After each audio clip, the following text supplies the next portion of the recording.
malam minggu pada akhir pekan keempat kita bersama Neuro Mengaji mengadakan kajian rutin tafsir juz amma, kitab tafsir utama.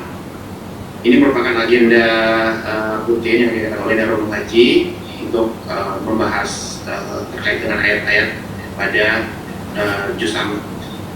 Salawat serta salam kita aturkan kepada junjungan kita Nabi Muhammad SAW yang kepada keluarganya, kepada sahabatnya, kemudian kepada para tabiin, para tabiut tabiin, kepada kita semua, serta kepada seluruh umatnya hingga akhir zaman yang menjadikan beliau sebagai uswatun hasanah.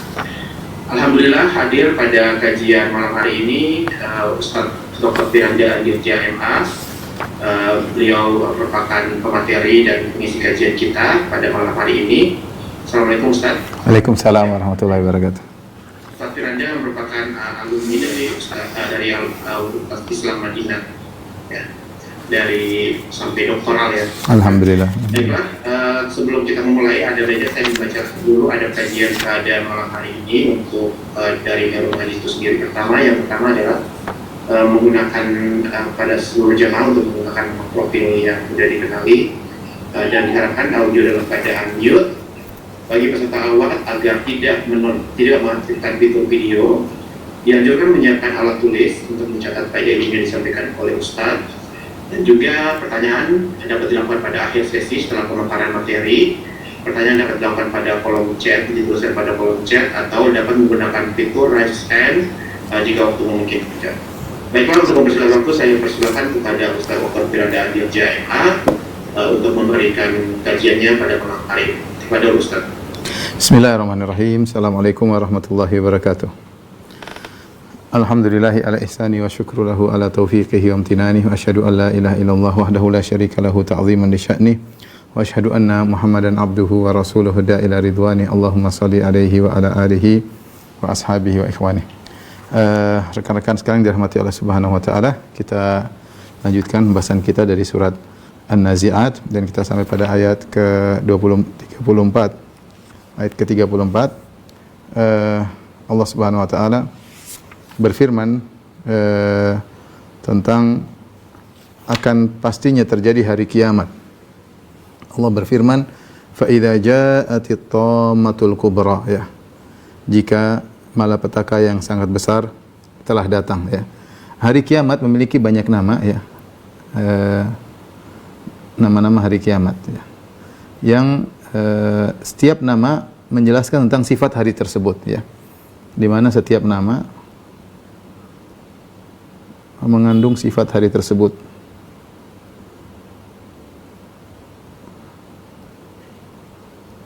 Dan dalam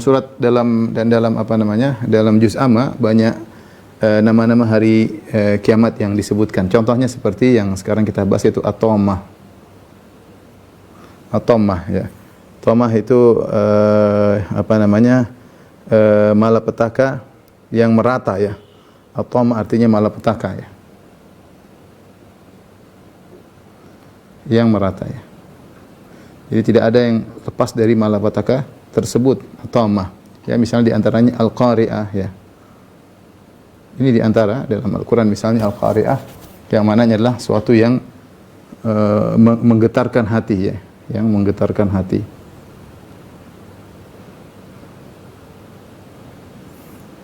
Di sini juga akan disebut tentang yas'alunaka 'anis sa'ah. Mereka bertanya kepada engkau tentang as-sa'ah. Contoh as-sa'ah. As-sa'ah yaitu hari kiamat yang menjelaskan bahwasanya hari kiamat terjadi dengan tiba-tiba, dengan baktah.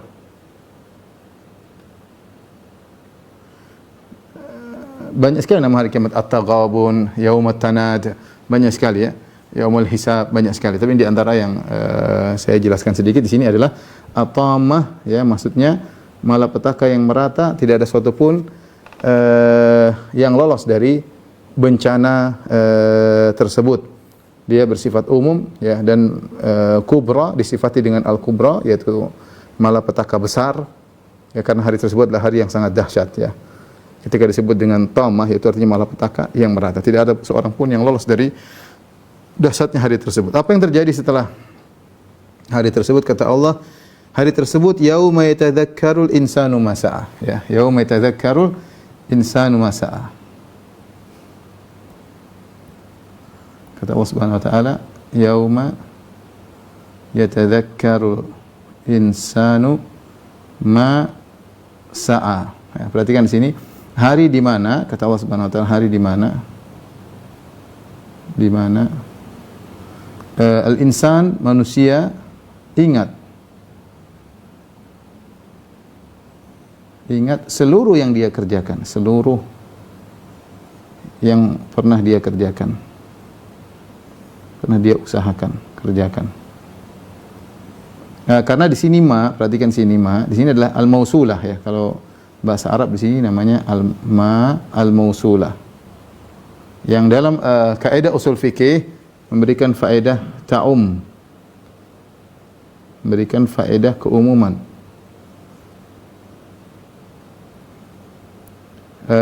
Sehingga maksud dari ma yauma yatadzakkarul insanu ma sa'a, yaitu seluruh apa yang pernah dia kerjakan, ya. Artinya manusia ingat seluruh yang pernah dia kerjakan. Ingat seluruh yang pernah dia kerjakan. Dikerjakan. Seluruh di sini ketika kita bilang seluruh, tentunya umum, ya, mencakup apa yang dia lihat. Itu termasuk yang dia kerjakan. Apa yang dia dengar. La ilaha illallah. Termasuk apa yang dia bicarakan.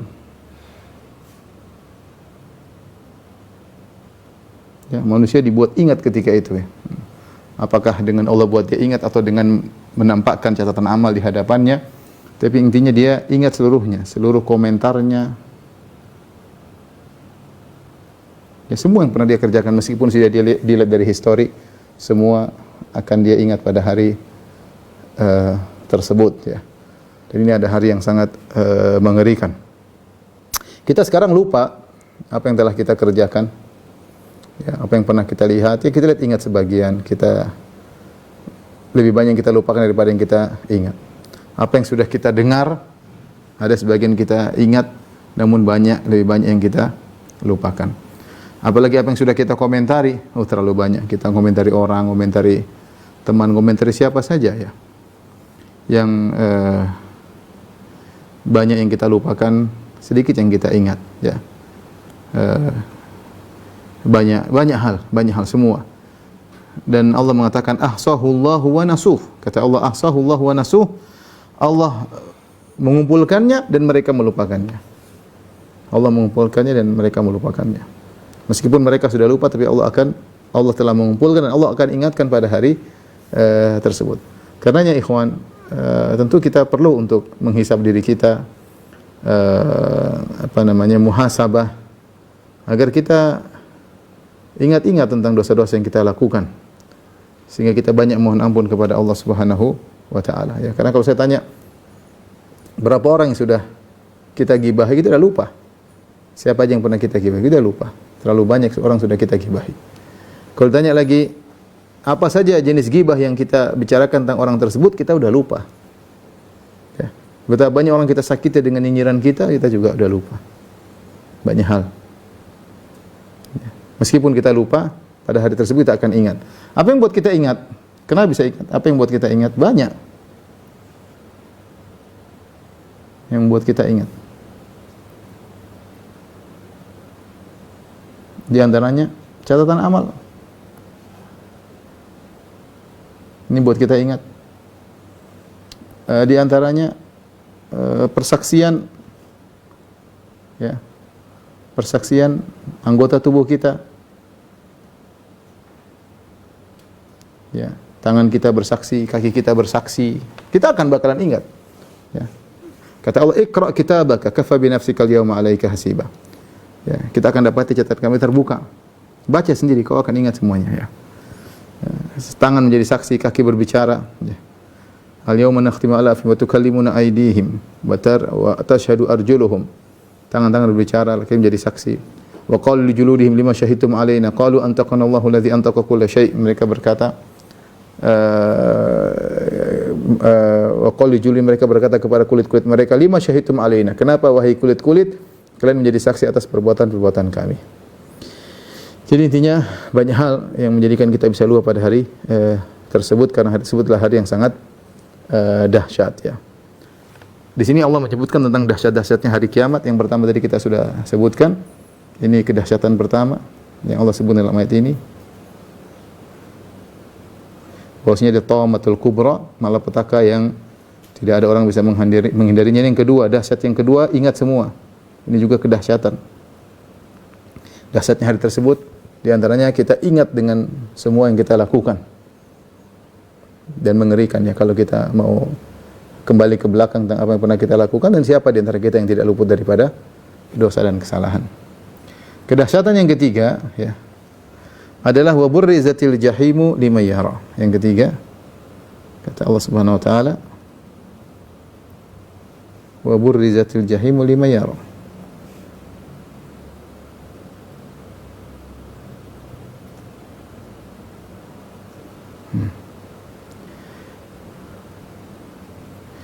Neraka al-jahim ya. Maka pada hari tersebut ditampakkan, burrizat artinya dikeluarkan, ditampakkan. Dikeluarkan. Jadi al-jahim maksudnya neraka. Liman yara, bagi yang melihat. Bagi yang melihat. Pernyataan Allah Subhanahu wa taala burrizat, dikeluarkan, ini dalil bahwasanya neraka sudah ada. Neraka sudah ada ya.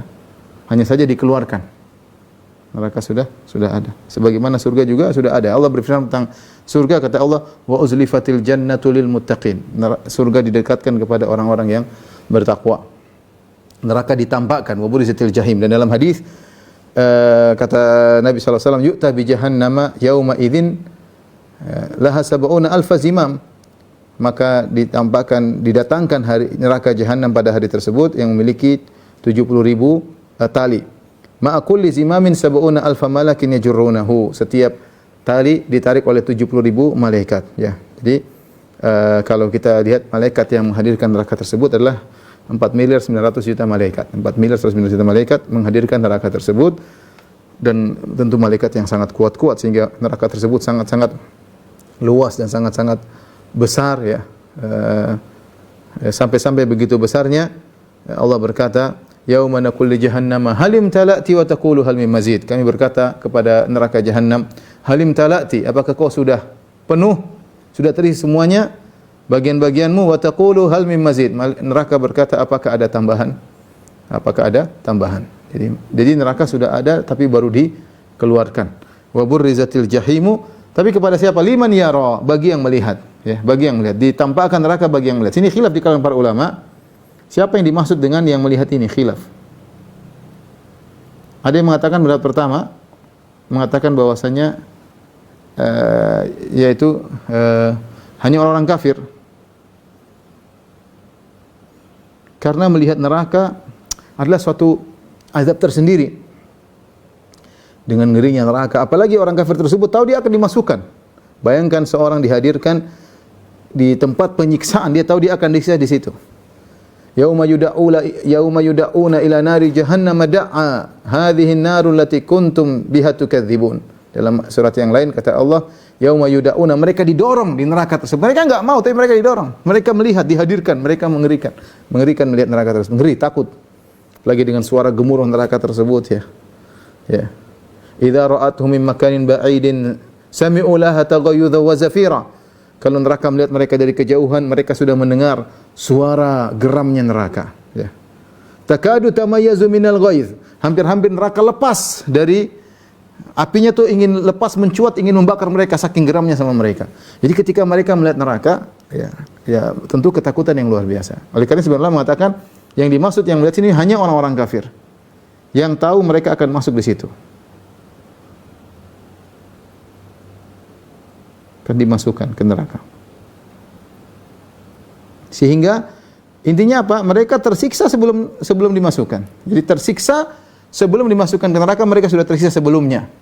Mereka sudah tersiksa sebelumnya. Pendapat yang kedua yang dimaksud adalah lima yara, maksudnya mencakup kaum mukminin. mencakup kaum mukminin juga melihat.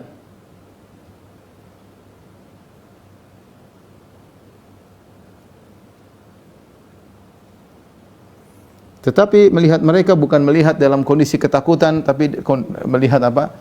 Dalam kondisi bersyukur kepada Allah. Bersyukur kepada Allah. Oleh karenanya melihat dahsyatnya neraka, kemudian diloloskan dari neraka adalah suatu kenikmatan. Makanya kenapa kata Allah Subhanahu wa taala bahwasanya setiap orang pasti akan wa in minkum illa wariduha. Setiap orang pasti melewati neraka. Kana ala rabbika hatman maqdiyya. Itu sudah catatan yang tidak bisa dihindari, sudah ditetapkan oleh Allah Subhanahu wa taala. Setiap kita pasti melewat neraka. Maksudnya lewati sirat, termasuk para anbiya, termasuk Nabi Muhammad sallallahu alaihi wasallam. Di antara hikmahnya kata para ulama agar seorang tahu tentang nikmat surga. Ketika dia melihat neraka yang begitu dahsyat dan dia melihat orang berjatuhan ke dalam neraka tersebut, ternyata dia lolos, itu nikmat yang luar biasa. Makanya setiap orang disuruh lewat sirat, termasuk Nabi sallallahu alaihi wasallam. Ya. Oleh karenanya pendapat kedua mengatakan kaum mukminin juga melihat neraka ketika dihadirkan. Tapi pandangan mereka bukan pandangan ketakutan, tapi pandangan bersyukur. Yaitu tapi apa? Pandangan bersyukur. Ya mereka tahu mereka tidak dimasukkan ke dalam neraka yang sangat mengerikan tersebut. Setelah itu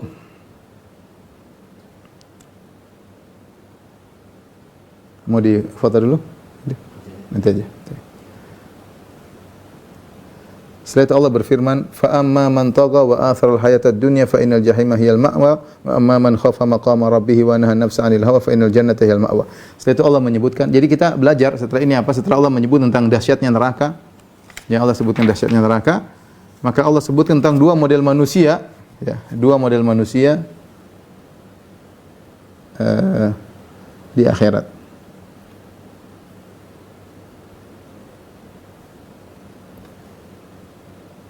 Model yang pertama adalah orang yang togo melampaui batas, at-taghi, ya. Itu yang melampaui batas. Kata Allah Subhanahu wa taala, "Fa amma man tagha," adapun orang yang melampaui batas. Togo, tughyan maksudnya melampaui batas. Tajawazal had, ada batas yang dia lewati. Hanya sombong, angkuh, israf, berlebih-lebihan, mubadzir, dalam banyak hal dia melampaui batas. Wa atharal hayatad dunya, dan dia mendahulukan kehidupan dunia. Ya. Ciri-cirinya adalah mendahulukan kehidupan dunia.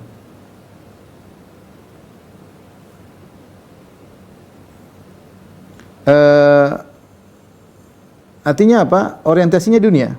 Orientasinya adalah dunia. Tujuannya adalah dunia. Akhirat mungkin terbetik dalam benaknya, tapi bukan orientasinya. Makanya ketika dikatakan wa atharal hayatad dunya, artinya dia tahu akhirat. Tetapi dia mendahulukan dunia daripada akhirat. Bukan dia tidak tahu akhirat, dia tahu. Dia tahu ada hari kebangkitan. Dia tahu bahwasanya dia akan mati, dia tahu dia akan dihisab, tetapi dia tetap mendahulukan dunia. Kenapa? Dunia begitu indah di hadapan dia sehingga dia lupa dengan akhirat. Banyak di antara manusia seperti itu. Bukannya dia tidak beriman, dengan dia beriman. Bukan dia tidak beriman kematian, dia tahu banyak orang mati. Tapi dunia begitu manis, begitu indah, sehingga dia mendahulukan kehidupan dunia daripada akhirat. Ya. Yang haram-haram dia labrak. Ya. Yang penting dunia dia dapatkan. Ya, makanya kata Ali bin Abi Thalib radhiyallahu taala anhu, adbarat dunya mudbirah, ya. Wa aqbalatil akhirah, atau ja'at dunya mudbirah. Adapun akhirat datang muqbilah. Ya. Akhirat semakin mendekat, dunia semakin jauh. Wa likullin wahidin minhuma banun, ya. Dan setiap masing-masing ada pengikutnya. Punya anak-anak para pengikutnya. Fakunu abna al-akhirah wa la takunu abna ad-dunya. Jadilah kalian pengikut akhirat yang orientasinya akhirat. Dan janganlah kalian menjadi anak-anak dunia, pengikut dunia. Al-yauma amalun bila hisab. Sekarang silakan beramal, tidak ada hisab. Siapa yang menghisab Anda? Enggak ada. Silakan beramal. Wa ghadan hisabun bila amal. Adapun kemudian hari akhirat yang ada cuma hisab, tidak ada amal. Jadi Ali bin Abi Thalib mengatakan ada abnaud dunia, ada abnaul akhirah, ada pengikut dunia yang di mana ciri mereka adalah mendahulukan kehidupan dunia daripada akhirat. Apa nasib mereka? Fa innal jahima hiyal ma'wa. Al jahim hiyal ma'wa. Bahwasanya nerakalah tempat tinggalnya. Neraka tempat tinggalnya.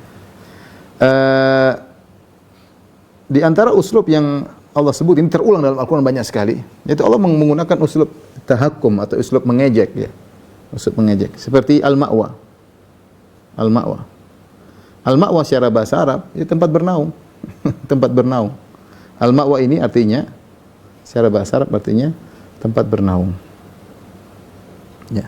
Seperti dalam hadis Nabi sallallahu alaihi wasallam, kalau mau tidur kata Nabi sallallahu alaihi wasallam, wa kam mimman la kafiya lahu wala mu'wi. Betapa banyak orang yang tidak mendapatkan kecukupan dan betapa banyak orang tidak ada yang mengayominya, tempat menaunginya. Ya. Allah menamakan neraka sebagai tempat bernaung untuk mengejek. Neraka bukan tempat bernaung, neraka tempat untuk tersiksa. Ya. Tapi Allah mengejek mereka, Allah mengatakan fa innal jahima hiyal ma'wa. Seakan-akan neraka tersebut menaunginya padahal membakarnya. Ya. Ini model manusia yang pertama. Dan ini peringatan bagi kita bahwasanya tidak boleh kita menjadikan dunia sebagai orientasi. Dunia harus kita lewati. Tidak mungkin kita hidup tanpa dunia. Dunia ini harus kita lewati. Siapa yang cerdas, maka dia menjadikan orientasinya akhirat. Semua dunia yang dia lewati untuk akhirat. Rugi kalau kita hanya mencari dunia untuk dunia, rugi. Kita makan orang kaya punya uang 2 triliun, 10 triliun juga makan sama seperti kita. Nggak ada bedanya. Ya. Dia tidur, kita juga tidur. Kita uang sedikit, kita juga bisa tidur seperti dia. Dia ketawa, kita juga bisa ketawa. Emang dia saja yang punya uang 2 triliun bisa ketawa. Kita juga bisa ketawa. Bedanya dia mungkin naik apa? Rolls Royce ya. Kita mungkin naik motor atau jalan kaki. Nah, apa? Tapi sama-sama bisa berjalan. Mau bahagia tidak harus naik mobil mewah. Ya. Ya, mungkin dia kalau dia naik helikopter, kita mungkin naik ekonomi. Tidak ada masalah. Ya. Makanya kalau kita cari dunia saja untuk dunia percuma. Maka yang penting Anda mencari dunia tapi orientasinya akhirat. Oleh karena Nabi sallallahu alaihi wasallam berdoa di antara doanya, wala taj'al musibatana fi dinina wala taj'alid dunya akbaru hammina wala mablagha ilmina. Ya Allah, janganlah kau menjadikan musibah menimpa kami pada agama kami, dan janganlah engkau menjadikan dunia akbaru hammina sebagai tujuan terbesar kami. Itu orientasi kami, jangan sampai dunia. Artinya dunia silakan nikmati dunia yang ada tapi jangan dijadikan orientasi, ya. Oleh karenanya lihatlah Allah memuji orang-orang yang berdagang tapi tidak lupa dengan akhirat. Rijalun la tulhihim tijaratun wala bay'un an dzikrillahi wa iqamis salati wa ita'iz zakah yakhafuna yawman tataqallabu fihil qulub wal absar.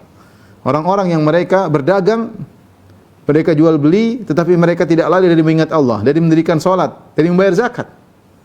Perdagangan mereka lakukan, dan ini subhanallah Allah menyebutnya perdagangan. Orang yang sibuk berdagang tidak sama dengan pegawai. Pegawai dia ada tugas, selesai waktunya sholat dia sholat. Dagang enggak, lagi tawar menawar, lagi tarik ulur, lagi transaksi. Wah ini berat. Lagi normal ada orang lagi itu. Tapi begitu waktunya sholat dia sholat. Karena dia bukan budak dunia. Rijalun la tulhim tijaratun wala bay'un an dzikrillah. Para lelaki yang jual belinya, transaksinya tidak membuat dia lalai dari mengingat sholat, mengerjakan sholat, mengingat Allah, membayar zakat. Kenapa? Ya khafuna yauman tataqallabu fihi al-qulub wal absar. Tataqallabu fihi al-qulub wal absar. Mereka takut hari di mana nanti mata mereka tidak stabil, ya. Hati mereka tidak stabil, goncang, ketakutan, pandangan tidak stabil, yaitu ketika hari kiamat kelak, ya. Jadi silakan Anda mencari ini tapi jangan jadikan dunia sebagai orientasi. Ini harus selalu kita hadirkan dalam diri kita. Saya kerja ini, saya ketemu ini, saya jual beli ini, semuanya untuk akhirat. Ya, rugi kalau kita cari dunia untuk dunia. Ya. Ya. Makanya Allah mengatakan wabtaghi fima ataqallahu daral akhirah. Kata Allah, wabtaghi fima ataqallah. Carilah dengan apa yang Allah berikan kepadamu daral akhirah. Carilah akhirat dengan apa yang Allah berikan kepadamu. Artinya rezeki yang Allah berikan kepadamu, istri yang Allah berikan kepadamu, anak-anak yang kau berikan kepadamu, jadikanlah itu sarana untuk mencapai akhirat. Ini sarana semua, anak, istri, harta, mobil, semuanya sarana untuk mencari akhirat. Wala tansa nasibaka minad dunya, jangan lupa bagian dari dunia. Ada waktu istirahatmu, ada bercandamu, bermainmu, ada. Tapi hukum asal Wabtaghi fima atakallahu darul akhirah. Jadikanlah apa yang Allah berikan kepadamu adalah untuk mencari akhirat. Itu hukum asal. Dan jangan lupa dunia. Bukan dibalik. Banyak orang membalik ayat ini. Mereka mengatakan, ya, cari dunia tapi jangan lupa akhirat. Seakan-akan dunia adalah orientasi, ya. Kemudian akhirat ya kalau sempat. Mereka salah mengartikan ayat ini. Mereka artikan cari dunia jangan lupa akhirat. Terbalik, cari akhirat jangan lupa dunia. Sebagian sahabat cari akhirat lupa dunia. Allah tegur, jangan lupa dunia. Sehingga mereka puasa, salat malam, lupa dengan dunia. Allah tegur, jangan lupa dunia. Dunia juga ada haknya. Ya. Jadi silakan Anda mencari dunia, tapi jangan sampai ithar dunia alal akhirat. Jangan sampai mendahulukan dunia atas akhirat. Model yang kedua, kata Allah Subhanahu wa taala, wa amma man khafa maqama rabbih wa nahan nafsa 'anil hawa fa innal jannata hiyal ma'wa. Itu orang-orang yang takut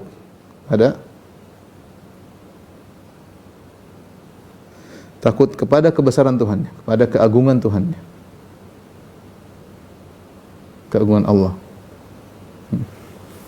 Wa nahan nafsa 'anil hawa, dan menahan hawa nafsu. Nafsu itu punya keinginan, tapi dia tahan. Kita diciptakan memang dengan memiliki nafsu, memiliki syahwat, memiliki keinginan. Kita tidak seperti malaikat. Ya, la ya'sunallaha ma amarum wa yaf'aluna ma yu'marun, yang selalu mengerjakan apa yang Allah perintahkan.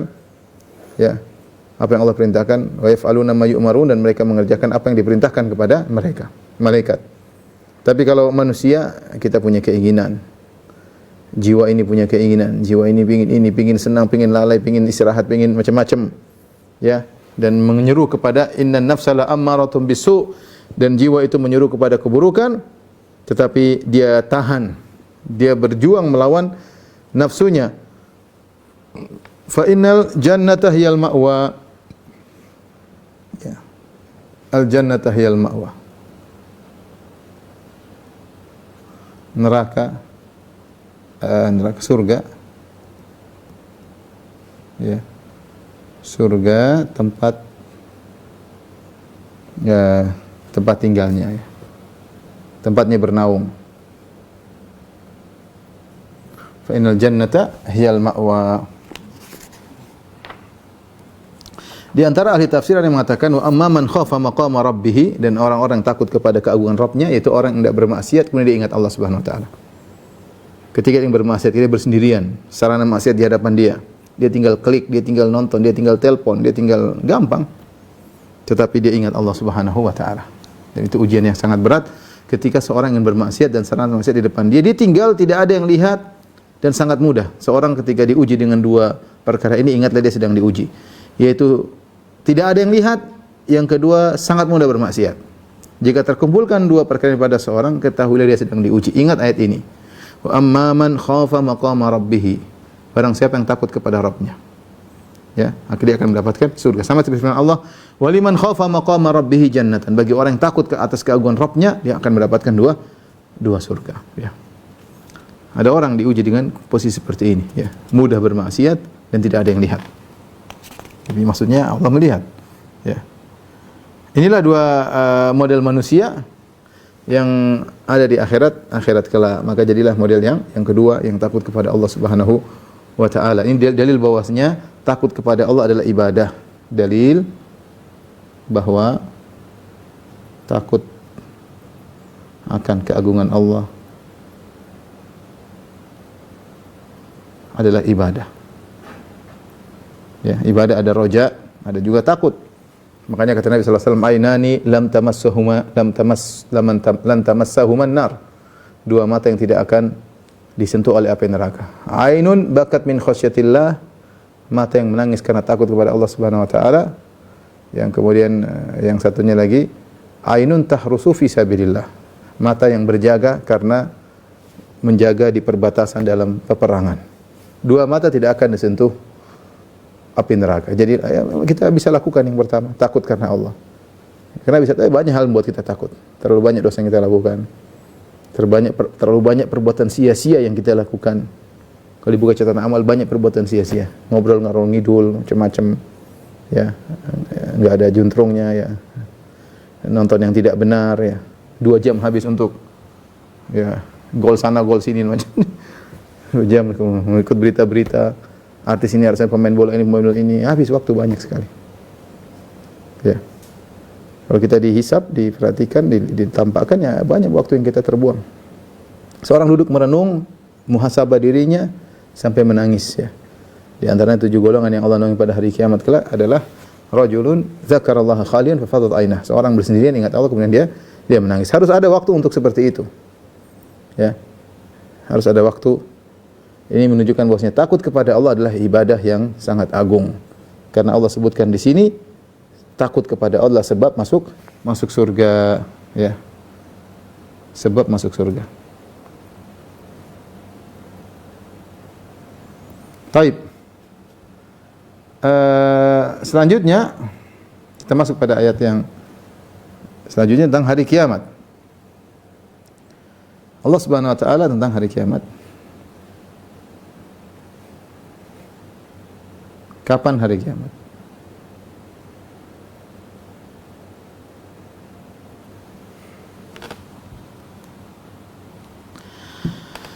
Allah berfirman, "Yas'alunaka 'anis sa'ati ayyana mursaha." Ya.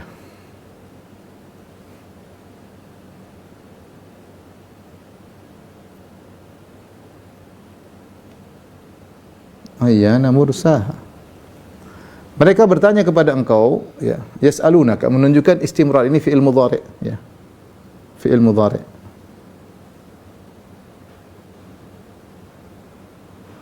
Yang menunjukkan sedang, ya. Yang menunjukkan sedang atau selalu, ya.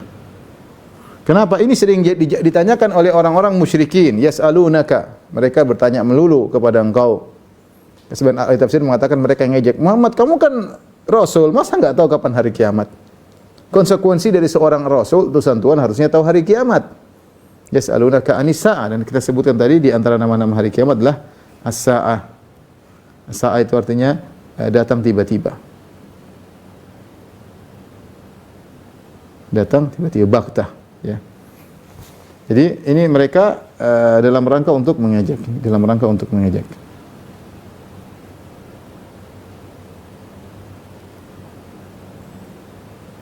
Seakan-akan bahwasanya konsekuensi dari kenabian adalah mengetahui kapan hari kiamat. Ayyana mursaha, kapan terjadinya? Kapan terjadinya, ya. Tidak jelas kapan dia berhenti kemudian terjadi, ya. Allah Subhanahu wa taala berfirman, ini kapan terjadinya?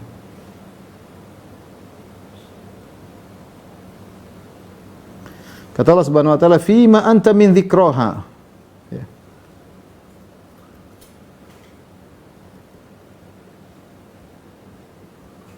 Kata Allah, "Fima anta min dzikraha."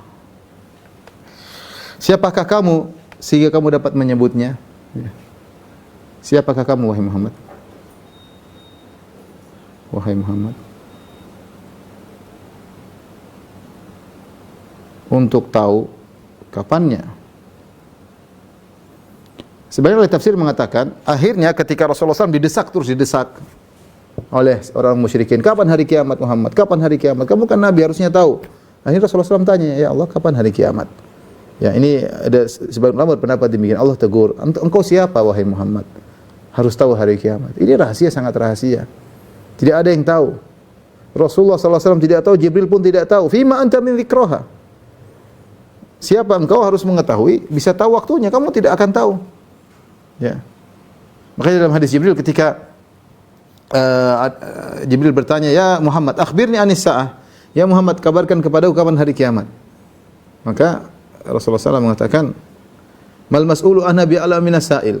Yang ditanya tidak tahu lebih tahu daripada yang bertanya. Artinya, saya Muhammad dan kau Jibril sama-sama tidak tahu. Ya.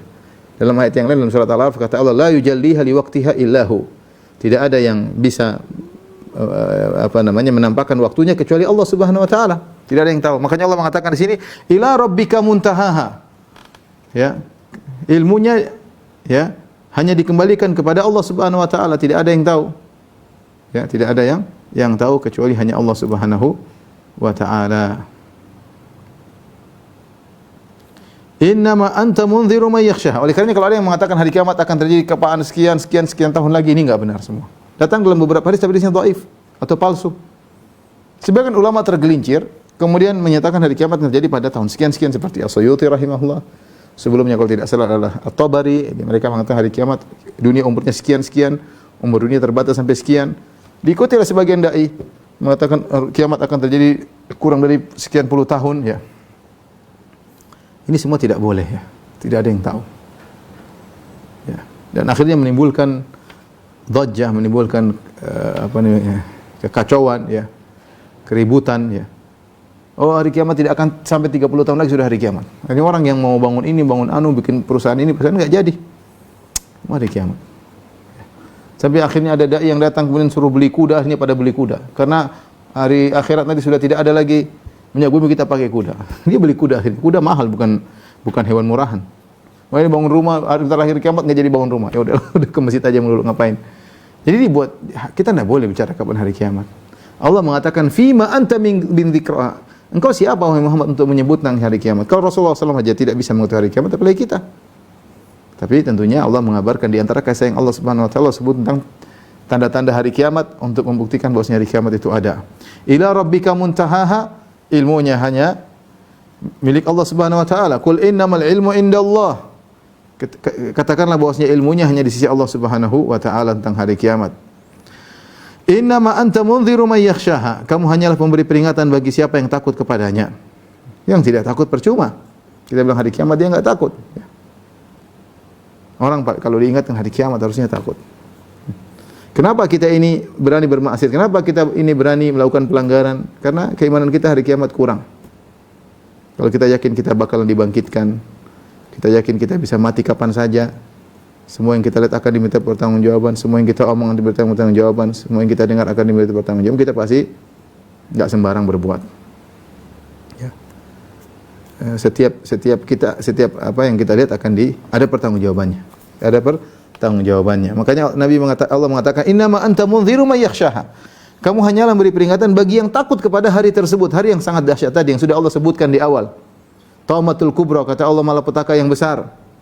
Kemudian yaumi tadzakkarul insanu ma sa'a, hari di mana kalian akan ingat seluruh yang kalian lakukan. Wa burizatil jahimu liman yara, ketika itu neraka akan ditampakkan. Ya. Bagi yang takut kepada hari kiamat, dia pasti akan mengambil pelajaran. Dia pasti berfikir panjang untuk melakukan tindakan apapun, untuk berkata, untuk berbuat, ya, untuk melihat, untuk mendengar. Tidak seperti kita, karena kita cuek dengan hari kiamat, kita mau lihat apa yang kita lihat, kita mau dengar apa yang kita mau dengar, kita mau celoteh apa yang kita celotehkan, kita mau komentar apa yang mau kita terserah, enggak ada masalah. Apalagi zaman medsos zaman sekarang ini. Orang hobi berkomentar, orang hobi menganalisa.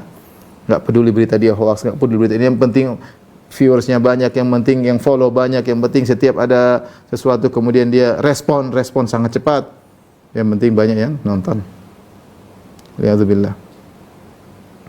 Kata Allah Subhanahu wa taala, ka'annahum yawma yarawnaha lam yalbathu illa asyiyatan aw duhaha. Ini ayat terakhir dari surat An-Nazi'at. Pada hari mereka melihat hari berbangkit tersebut, ka'annahum yawma yarawnaha, pada hari mereka melihat hari tersebut, lam yalbathu, seakan-akan mereka itu merasa mereka tidak tinggal di dunia illa asyiyatan aw duhaha, melainkan hanya sebentar saja di waktu sore atau di pagi hari. Iya Allah, benar. Kita ini hidup cuma sebentar. Sekarang saja sudah kita rasakan hidup kita tidak panjang. Bagaimana lagi tatkala kita dibangkitkan? Kata para ulama, ketika manusia dibangkitkan, dia lihat bagaimana dahsyatnya hari kiamat. Dia tahu hari kiamat tersebut tidak ada penghujungnya. Maka dia menyangka bahwasanya dia tinggal di dunia itu sebentar, cuma minum secangkir kopi, cuma sore atau pagi hari saja. Dan benar, umur kita ini tidak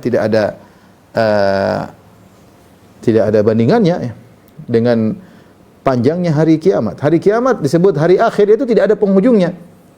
Kalau kita sekarang ada hari, selesai dengan terbenamnya matahari. Hari selesai. Kemudian besok mulai hari yang baru dengan matahari terbit. Kemudian hari tersebut berakhir lagi dengan terbenamnya matahari. Hari akhirat enggak ada hari terakhir, enggak ada pergantian hari. Hari tersebut tidak ada penghujungnya. Kita tidak berbicara 1 triliun tahun, lebih daripada itu. Ya. Tidak ada penghujungnya ya. Sehingga kalau dibandingkan dengan umur kita di dunia hanya sebentar. Kalau dalam matematika misalnya 100 juta dibanding dengan keabadian, maka tidak ada apa-apanya, tidak ternilai. Ya. Berapa nilai? 100 juta, 1 miliar tahun dibandingkan dengan keabadian, tidak ada nilainya. Tidak ada nilainya, tidak teranggap. Saking sedikitnya waktu kita. Makanya dalam ayat yang lain dalam surat Al-Ahqaf kata Allah, "Ka'annahum yauma yarawna ma yu'adun lam yalbathu illa sa'atan min nahar." Pada saat mereka melihat azab yang dijanjikan, mereka merasa seolah-olah tinggal dunia hanya sesaat saja dari siang hari. Bukan cuma satu siang, cuma sesaat sebentar. Inilah yang buat kita terpedaya, ikhwan. Makanya saya sering sampaikan, coba kita renungkan umur kita. Umur kita, ya, cuma sebentar. Hidup dunia cuma sebentar.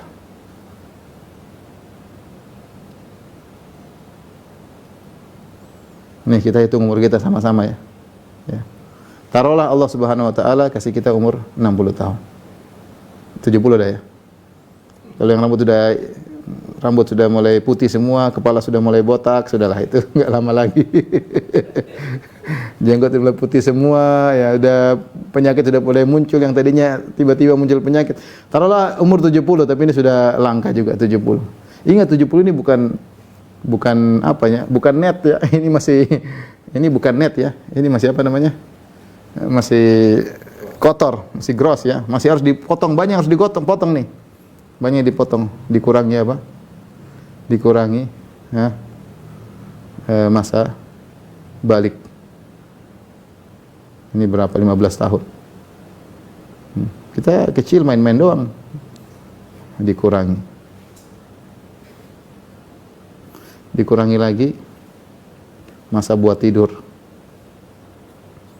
Buat tidur berapa coba? Ya, sehari 8 jam. Ya. Sehari 8 jam. Ya kalau normal ada yang 9 jam ya. 8 jam. 8 jam kalau kita umur 60, 8 jam itu sudah sepertiga daripada kehidupan kita. 8 jam itu kan sepertiga dari 24. Berarti kalau 60 20 tahun sendiri kita buat tidur ya. 20 tahun sendiri kita buat tidur. Kalau 70 taruhlah 70 ya taruhlah 20 tahun lah, kurang 20 tahun. Ini buat tidur tok ini. Potong buat melamun berapa? Potong kita buat melamun, buat bicara ngalor ngidul. Ya, ngalor ngidul. Nggak tahu kita kemanin waktu kita ini. Kurangi lagi entah buat nonton medsos yang enggak ada artinya. Ini kita tidak bicara medsos maksiat ya. Cuma nonton medsos saja yang membuang waktu, ngisi waktu, membunuh waktu. Boring. Udah nonton ini, nonton anu. Itu kalau belum kalau maksiat ya. Ini entah berapa lama orang 1 jam lihat ini berita, browsing gini tidak terasa setengah jam, tidak 1 jam. 1 jam tiap hari. Setiap hari kalau selama 20 tahun berapa? Ya. Sehingga kalau kita mau jujur, umur efektif kita sangat sedikit ya. Dari sini ya. Ini dikurangi semua, sehingga umur efektif kita hanya sedikit. Yang benar-benar efektif hanya sedikit ya. Itu pun kita bagi 2 ya. Untuk dunia, untuk akhirat.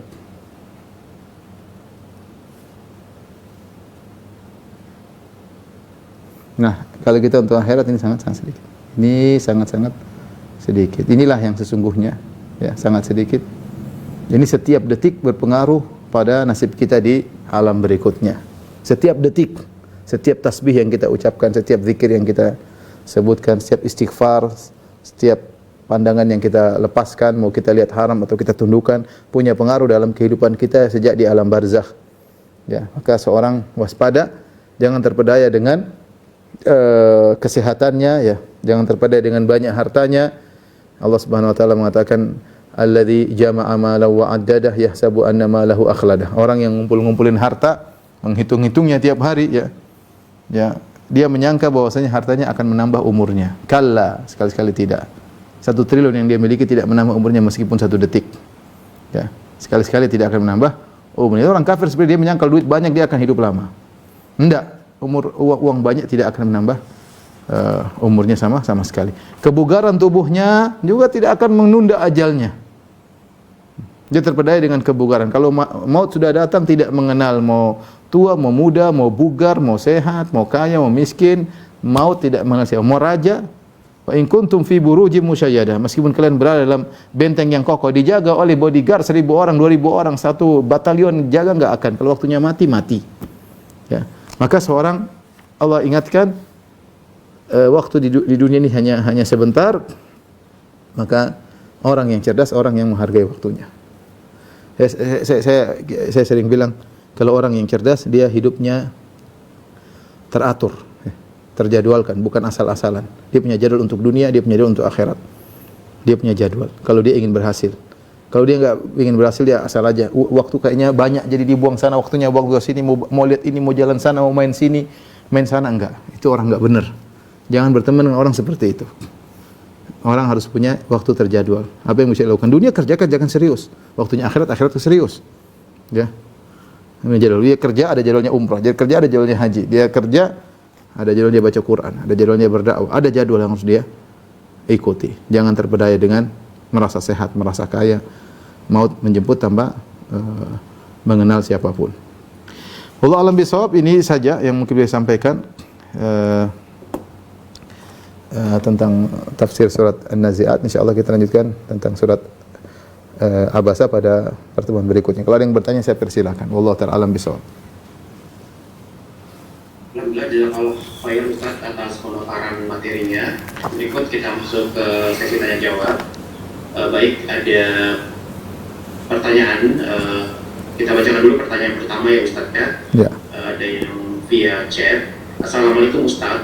Jika kita mendahulukan akhirat, kemudian sisanya untuk dunia, maka ada risiko kita tidak unggul dalam hal duniawi dan kemungkinan orang kafir atau non-muslimah yang unggul. Apalagi bagi muslimah juga berkewajiban prioritas untuk suami dan anak-anak.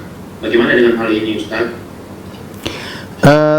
Tentunya kita memandang akhirat bukan pada ibadah mahdhah. Akhirat itu bukan cuma salat, bukan cuma bayar zakat, bukan cuma baca Quran. Akhirat, di antara akhirat kata Nabi sallallahu alaihi wasallam, khairukum anfa'ukum linnas. Baik kalian adalah yang paling terbaik bagi masyarakat. Seorang bisa meraih akhirat dengan dia menciptakan lapangan kerja, tapi niatnya akhirat. Niatnya akhirat. Dia buka lapangan kerja, dia punya pekerja banyak, niatnya akhirat, bukan mencari dunia semata-mata. Nah, contoh ini bahwasanya akhirat itu bukan terbatas pada baca Quran, pada salat, pada puasa. Tidak, Anda berusaha memberi manfaat kepada orang lain, Anda berusaha maju menciptakan teknologi yang canggih, niatnya untuk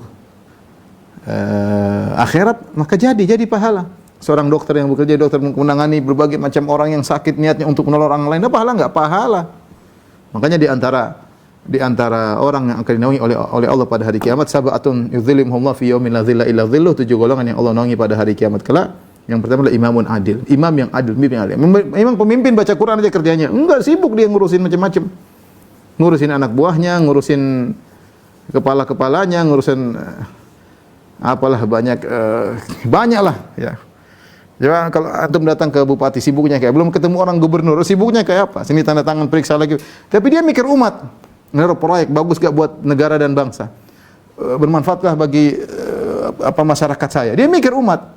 Tapi kalau dia hanya sekedar duniawi saja, hanya pikir jabatannya, hanya pikir kesuksesannya, maka hilang itu semua. Tapi kalau dia niatkan untuk Allah, untuk akhirat, bahwasanya saya sedang berjuang untuk bangsa negara saya karena Allah perintahkan, saya akan beri manfaat yang banyak bagi umat, maka dia akan menjadi orang mulia pada hari kiamat kelak. Makanya ketika Nabi menyebutkan 7 golongan yang Allah naungi pada hari kiamat kelak, dan itu semua orang hebat, seorang yang imam yang adil, kemudian di antaranya lelaki yang diajak berzina tapi dia tidak mau, orang yang bersedekah dengan ikhlas, dan 7 orang tersebut semuanya hebat. Yang pertama Allah sebutkan adalah imam yang adil. Kenapa? Ditinjau dari manfaat dia kepada masyarakat sangat besar, dan Nabi berkata khairukum anfa'ukum linnas, sebaik-baik kalian adalah yang paling bermanfaat bagi manusia. Makanya Imam Ibnu Taimiyah mengatakan afdhalul mujahidin, ya, sebaik-baik mujahid di zamannya adalah imamun adil, imam yang adil. Jadi jangan kita memandang akhirat berarti harus baca Quran doang, berarti yang jago cuma ustaz doang, enggak, ya.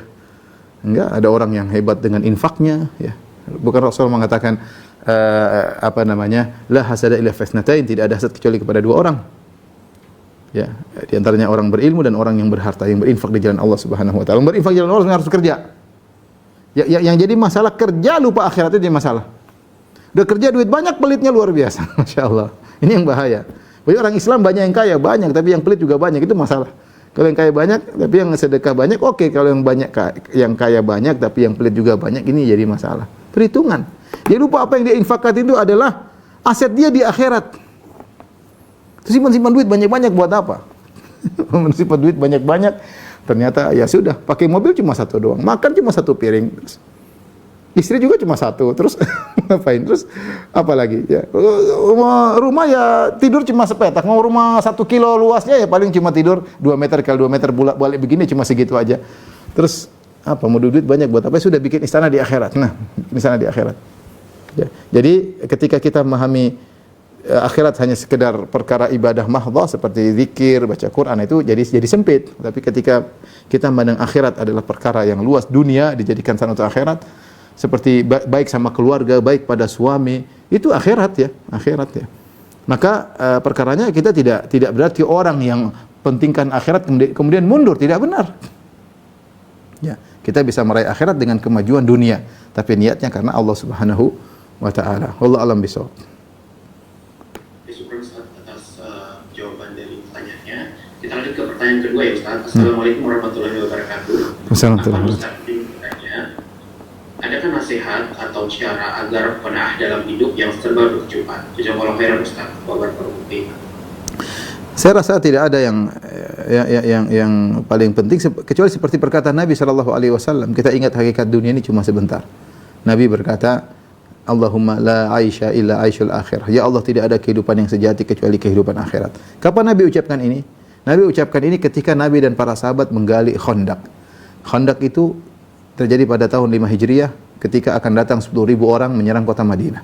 Para sahabat harus menggali Khandaq berapa kilo dengan lebar 4 meter, sekitar 4 atau 5 meter, dengan kedalaman juga 4 sampai 5 meter.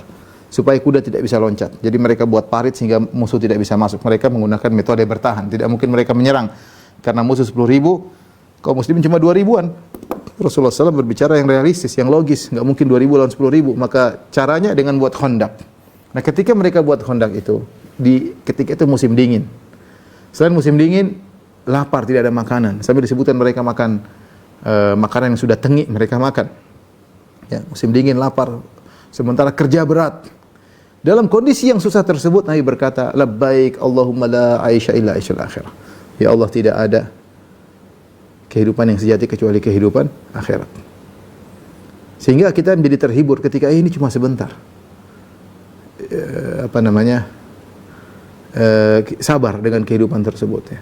Makanya ketika Umar bin Khattab radhiyallahu anhu melihat Nabi sallallahu alaihi wasallam tidur, kemudian di kamar yang kecil tidak ada apa-apanya, kemudian lambung beliau terlihat bekas-bekas tikar, maka Rasulullah SAW mengatakan, ya Rasulullah, Romawi, Persia, mereka hidup dalam kenikmatan sementara antum seperti ini, ya Allah, ya Rasulullah. Maka Rasulullah SAW mengatakan, aw fi syakkin anta ya Ibnu Khattab, kau ragu ya Ibnu Khattab agama ini.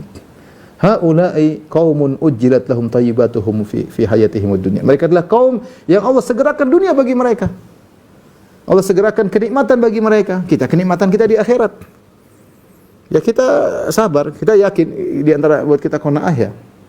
Dunia cuma sebentar itu. Ngapain kita kemudian banyak-banyak. Yang kedua, kita yakin bahwasanya Allah lebih tahu apa yang terbaik bagi kita. Silakan Anda berusaha, tapi terima apa yang Allah berikan pada Anda. Berusaha. Bukan berarti kalau qanaah kemudian enggak kerja, pasrah, enggak berusaha kerja. Saya ingin jadi pedagang yang sukses, saya ingin menjadi dermawan yang, silakan. Tapi kan yang menentukan Allah. Anda berusaha saja. Apa yang Allah berikan sama Anda, yakin itu yang terbaik. Kemudian yang ketiga, yakin semakin Anda banyak harta, semakin panjang hisapnya. Semakin panjang hisapnya. Mungkin Anda berkata, saya siap dihisap, Ustaz, yang penting saya hidup kaya. Enggak gampang hisap, kira hisap gampang. Hisap sulit ya. Terlalu banyak kenikmatan yang sulit untuk kita menjawabnya. Ya, summa la tus'aluna yauma idzin 'anil na'im. Kemudian kalian akan ditanya setiap kenikmatan yang kalian rasakan. Ya, itulah. Kemudian sering baca tentang bagaimana sejarah Nabi SAW, bagaimana rumahnya Nabi, bagaimana makannya Nabi, bagaimana para sahabat, bagaimana sabarnya mereka. Itu menghibur diri kita untuk bisa bersabar dengan apa yang Allah takdirkan kepada kita. Wallahu a'lam bishawab. Ya, syukur Ustaz atas penjelasannya. Berikutnya kita coba masuk ke yang raise hand dulu ya Ustaz ya. Ya, silakan. Kepada Bapak Dani, dipersilakan jika ingin bertanya langsung kepada Ustaz. Silakan di open mic-nya.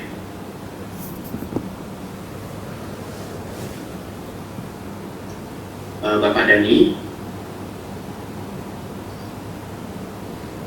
Oke, berikutnya kita kasih kesempatan yang resmi kedua. Bapak Ari bisa langsung bertanya kepada Ustadz. Dipersilakan membuka mic-nya.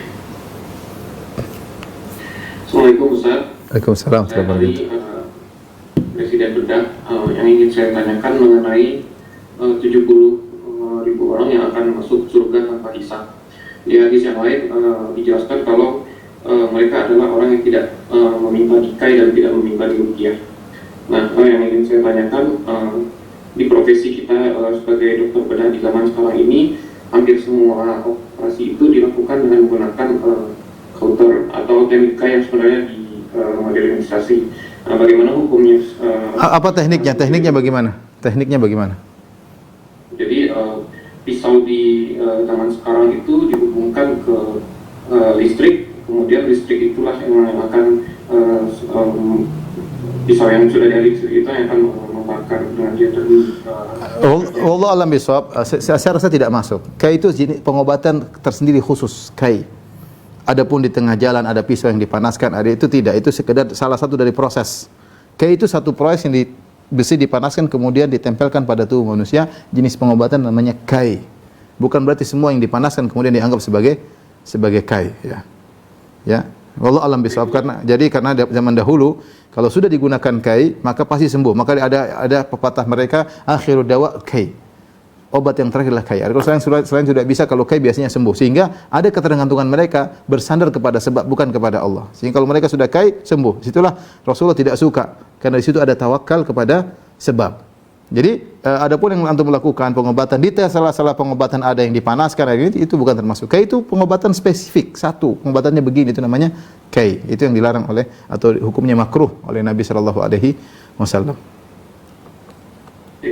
Oke. Nanti kita insya Allah aman ya Ustaz ya. Insya Allah. Oke, baik. Ron, Ustaz, penjelasannya. Masih ada berapa waktu lagi Ustaz? Boleh satu terakhir. Satu terakhir ya. Kita perhatikan ke yang resmi aja ya, Pak Imam. Silakan Pak, bisa membuka mic-nya.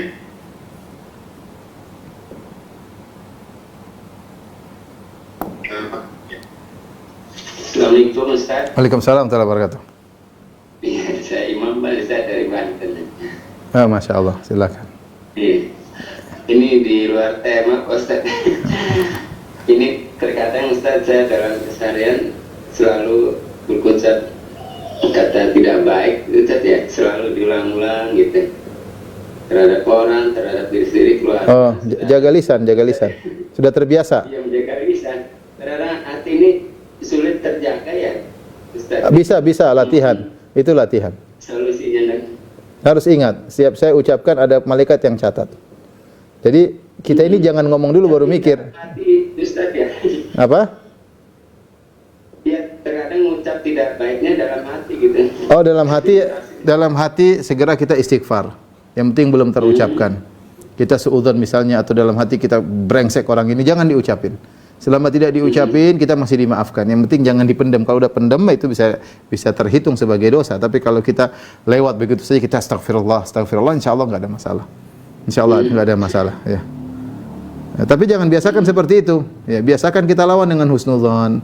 Biasakan kita jangan merendahin orang. Seperti itu. Biasakan kasih udzur sama orang lain. Manusia tempat salah. Ya, seperti itu. Terkadang Ustaz saya mendoakan kembali untuk memberikan mudah-mudahan diberi kebaikan gitu, doakan yang positif gitu. Ya, seperti itu bagus lah. Itu diantaranya untuk menambal kesalahan kita atau persangkaan kita kepada orang lain. Baik, demikian saja rekan-rekan yang rahmati Allah Subhanahu wa taala, apa yang bisa saya sampaikan, kalau demikian mohon maaf. Wabillahi taufiq wal hidayah. Assalamualaikum warahmatullahi wabarakatuh. Assalamualaikum warahmatullahi wabarakatuh. Jazakallahu khairan kepada Ustaz Firanda atas pemaparan materi.